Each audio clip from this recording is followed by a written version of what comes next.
I'm Bryan Cook. This is my presentation on mobile security concepts.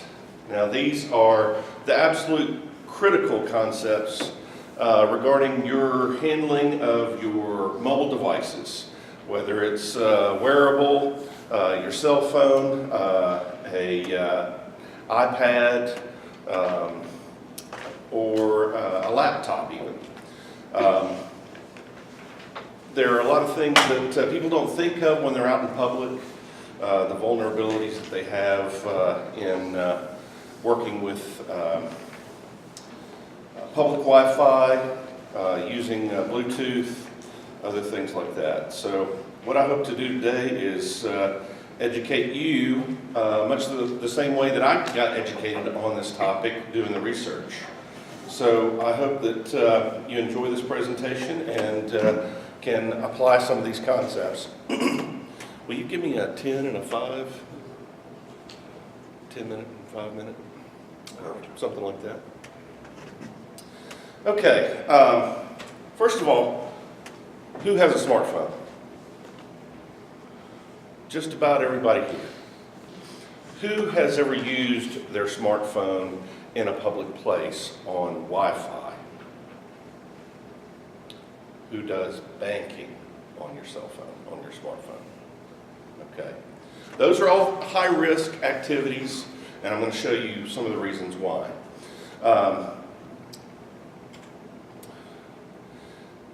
The casual nature of our interaction with mobile devices leaves us vulnerable to attacks, cloud services, Internet of Things. There are other vulnerabilities that we can't see that we're connected to when we use Wi-Fi with our mobile devices. And because people use their mobile devices for banking, health information, business transactions, personal and business communications, they're inviting identity theft, credit card, or banking fraud. Most people don't know how to secure their phones on the most basic level, haven't even installed virus or malware protection on their phones, or even have a password. So, some of the things that we're going to talk about today are the prevalence of mobile devices, dependence on mobile networking, the risks of unsafe operation, and strategies for securing your devices. Okay, we've already talked about the prevalence of mobile devices, laptops, tablets, smartphones, wearables. We're going to touch on all of those a little bit today. With laptops and smartphones, you can see that there is a very large adoption pool when it comes to these devices. 92% of U.S. adults had a cell phone, including smartphones. 73% had a desktop or laptop computer. 68% had smartphones. So that's over 2/3 of everybody that you deal with has a smartphone. And not all of them are using them in a friendly and forgiving way, because they may be using their phones to sniff out other phones, find vulnerabilities, and hack into those phones to get information. Credit card information, for example. Who here thinks that the usage of smartphones is going to do nothing but increase? Okay, and the next wave might be wearables.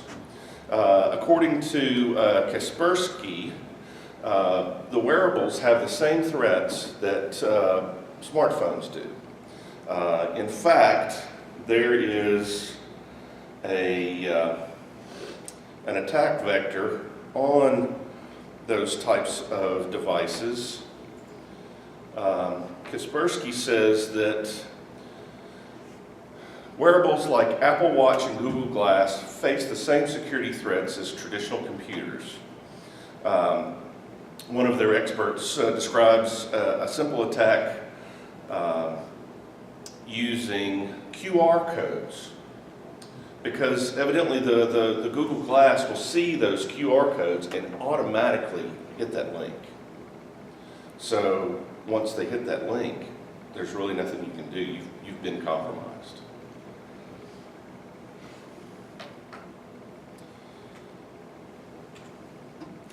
The dependence on mobile networking. We use cellular, we use texting, we use email, we use all of those things on our phones, and all of those transmissions can be intercepted. Cellular communication is a little bit more secure than your Wi-Fi connection, but you have what are called man-in-the-middle attacks that can collect your information as it's going from your phone to another. Same with Bluetooth and NFC. They are both prone to attack as well. The typical American household contains multiple connected devices, smartphones, desktop or laptop computer, tablet, streaming media device. What it doesn't say is how many Internet of Things wireless devices you might have in your house. Who has a Siri or some other kind of personal assistant? Okay, we have two of those. Who has a refrigerator or some other appliance that connects to the internet? I think that those kinds of things, if they are not, how about a smart TV? Okay, see, that's vulnerable to attack because that software is not updated as often as your computer or your smartphone, even if you have malware on that. I have a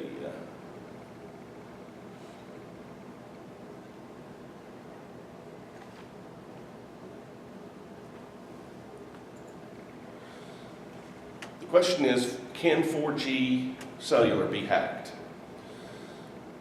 Nothing connected to the internet is 100% invincible to cyber criminals all the time. When it comes to 4G hacking, there are still some proof of concept white hat hackers that are trying to discover those vulnerabilities for us and provide those to us. But I wanted to share with you some of the safest things to do are, one, use a VPN over a cellular network or VPN over Wi-Fi. Use cellular only. That is, when you're out in crowds, don't use your Wi-Fi, your Bluetooth, or NFC because you have the potential that there is a nefarious person out there. And if you're going to use Wi-Fi, you don't use public Wi-Fi.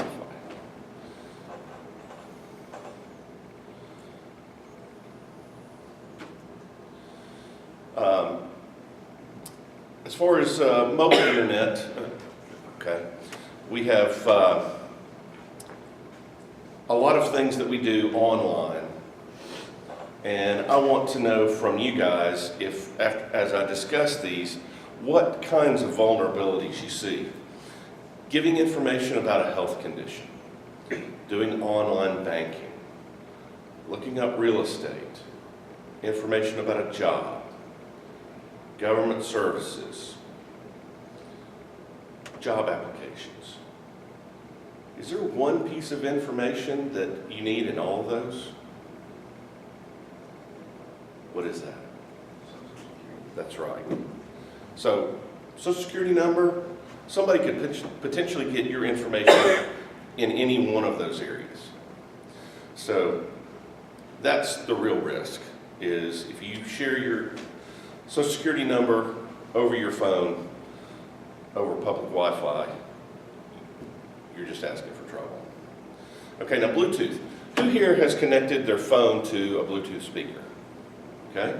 How about to your smart TV? Okay. We have Bluetooth in our speakers, our TVs, our cars. Who's heard about a car being hacked? Okay, so those are all vulnerabilities that we know about but yet we still run around with our phones on, with the Bluetooth on, and we don't think anything about it. So here is another thing that should scare you a little bit. This is a Blueborn demonstration, and they're going to show you how they take over a cell phone using the Bluetooth vulnerability.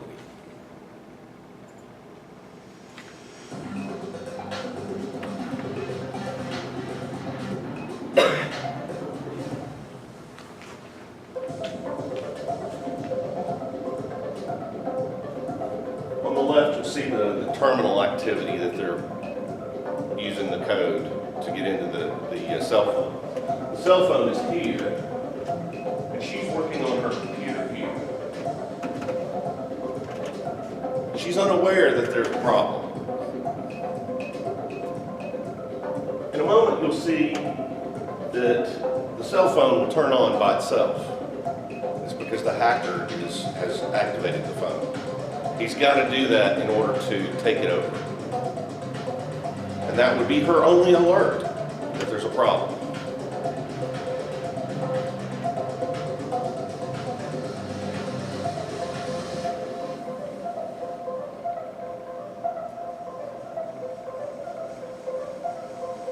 Is that just a little bit creepy? You just turned on her phone? What if she was a celebrity that just got out of the shower?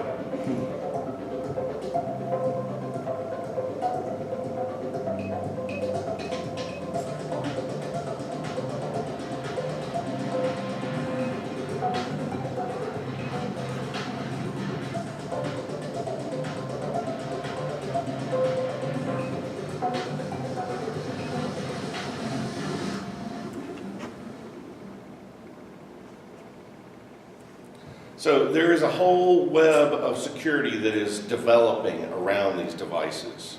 And I think it's an opportunity for all of us.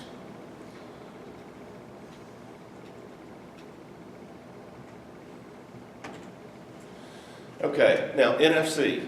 A lot of us know that is the thing where you connect one phone to another and you can share music and all that other stuff. That's so neat, right? Well, it opens up another can of worms. We've got NFC chips in our cell phone, in our credit cards. We've got the cell phone data syncing situation. Google Wallet, you know, where you just put your phone up against the thing instead of having to use a credit card. And so the question is, how secure is it? Well, I'm about to show you what happens when somebody decides they want to take over one of those Google Wallet terminals. Now we show the software-based relay attack. So what is the software-based relay attack?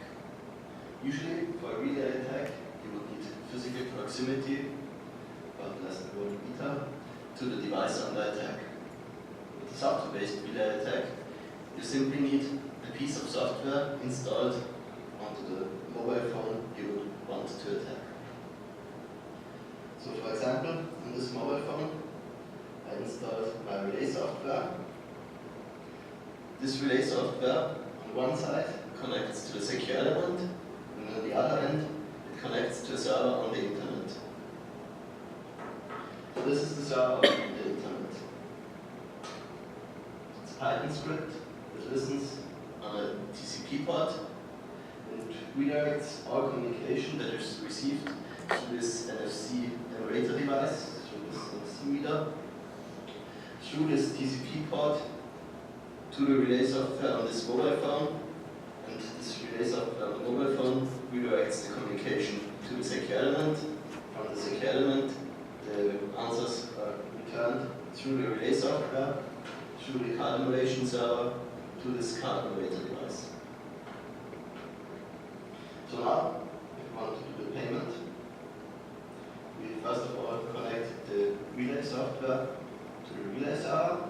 So now the relay software is connected to the server. Now we can do a normal contactless payment with this card emulator device. So we enter one sale terminal. And by tapping the point of sale terminal with this card emulator, I can do the payment. So in the background, you can see the communication that is relayed between the point of sale terminal through this PC, through the relay software to the secure element at the back. The payment was accepted, and the receipt shows the payment is actually approved.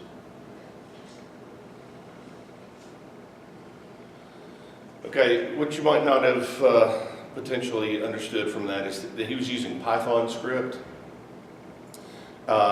He had a card emulator that he was using. I will show how to relay Google Wallet. There are tons of videos like this on the internet. YouTube is a great thing that shows us so many opportunities for job opportunities, I should say. Now, the risks of unsafe operation include identity theft, data loss, and expense. Identity theft is a crime where a thief steals your personal information, such as your full name or social security number, to commit fraud. The person can go in and apply for credit cards, loans, other benefits in your name. They can even hijack your social security, your tax refund check. So these are all things that you need to be aware of. And in the case of your identity theft, everybody knows about the Equifax data breach. That's the minimal expense that someone has to put out in order to get some kind of insurance against identity theft is really not much, and it's worth considering because they will defray a lot of your legal costs. You know, the ultimate cost in not doing it could be considerable, and there are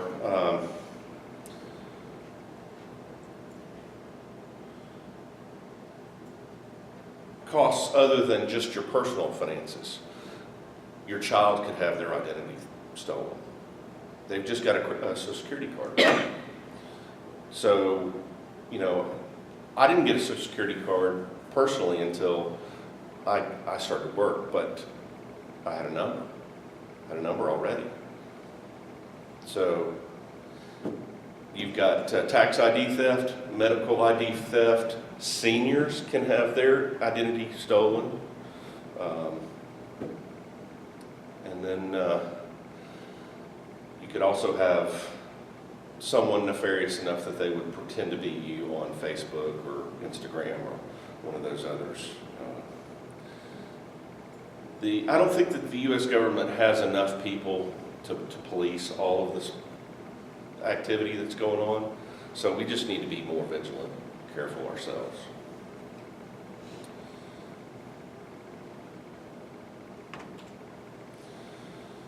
Now, the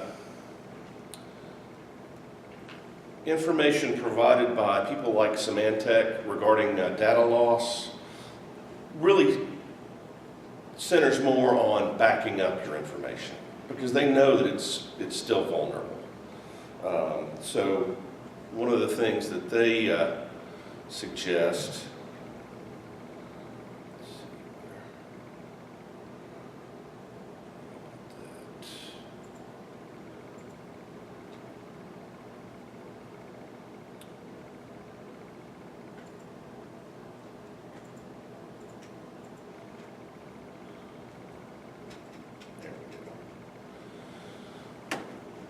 Symantec does sell a data loss prevention system, but it's really made for enterprises.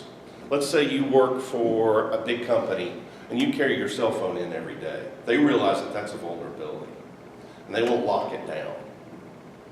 So if you're part of a large organization and somebody comes to you and says, we want you to load this software on your smartphone, you may think, okay, well, I'm not sure I want to do that, but you might not want to bring your smartphone into work if that's the case, because the organization is just trying to save their security, the security of all the people in the building that have smartphones, because there's the potential for a widespread attack within an organization. It's just like if you took a flash drive with a virus on it and plugged it into every computer in the place.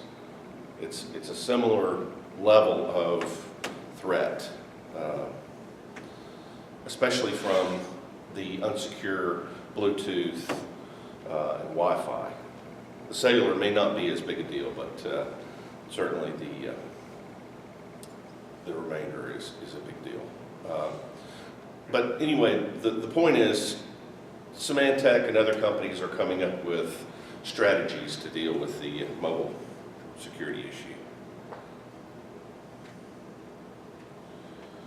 Okay, now, just in case you don't have a concept of how much money is involved, back in 2017, earlier this year, they published information from 2016 saying that there were $16 billion in fraud losses among 15.4 million victims. That comes out to about a little over $1,000 each. Who here can afford a $1,000 hit just out of the blue?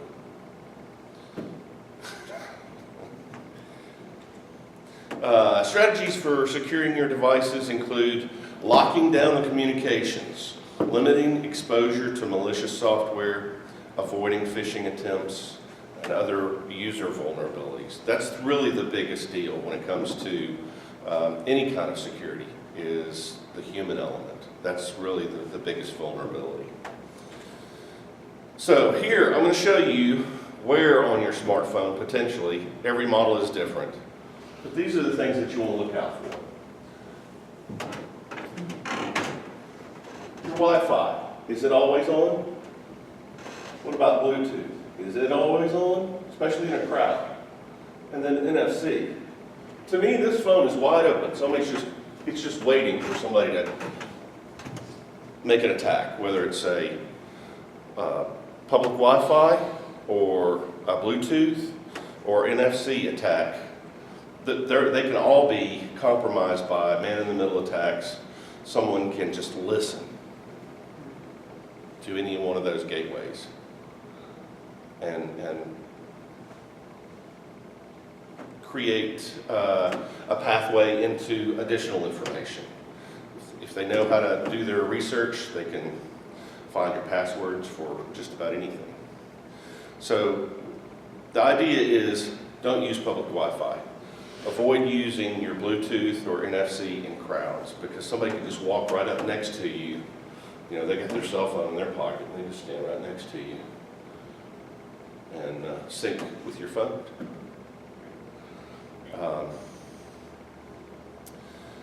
MITM attackers, man in the middle, are prevalent in crowded areas like airports, shopping malls, coffee shops, bars, etc. Now, limiting exposure to malicious software. The threat statistics are obviously going up, and the information that I have here is just through 2015. But you can see that it is increasing exponentially. You can also see that the United States is among the most exposed compared to India and Brazil. But I think that has to do with population and integration of those devices into our culture. If you want to avoid phishing attempts,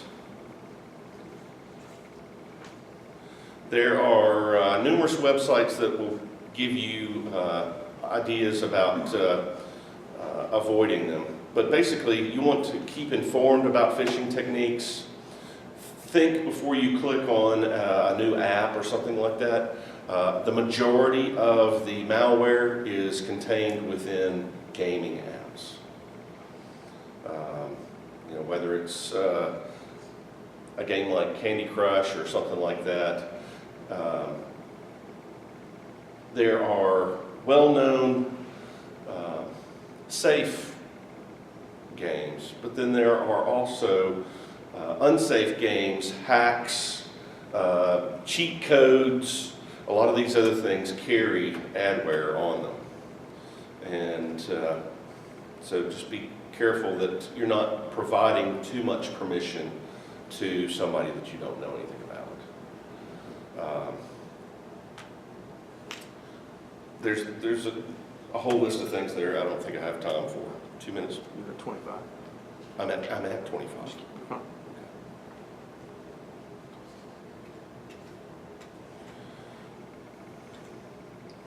Okay, the other things that the user vulnerabilities are like leaving your phone laying around.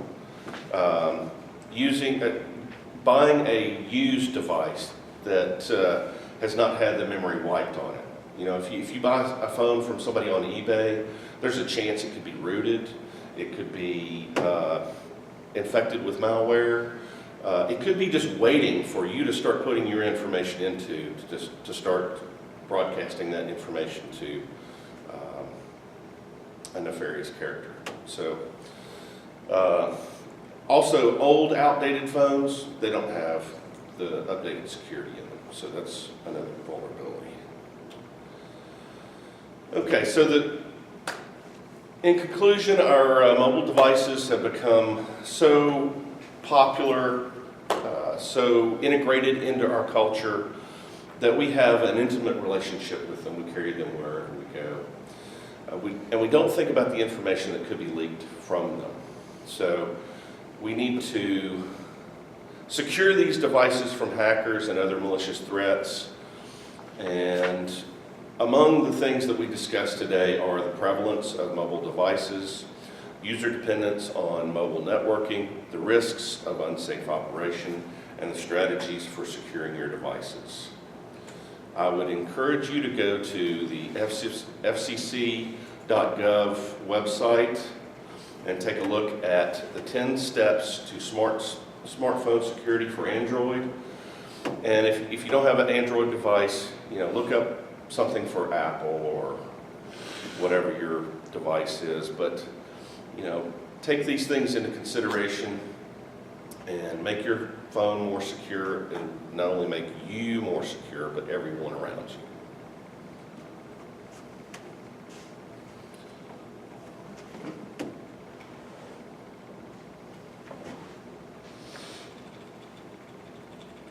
Thank you.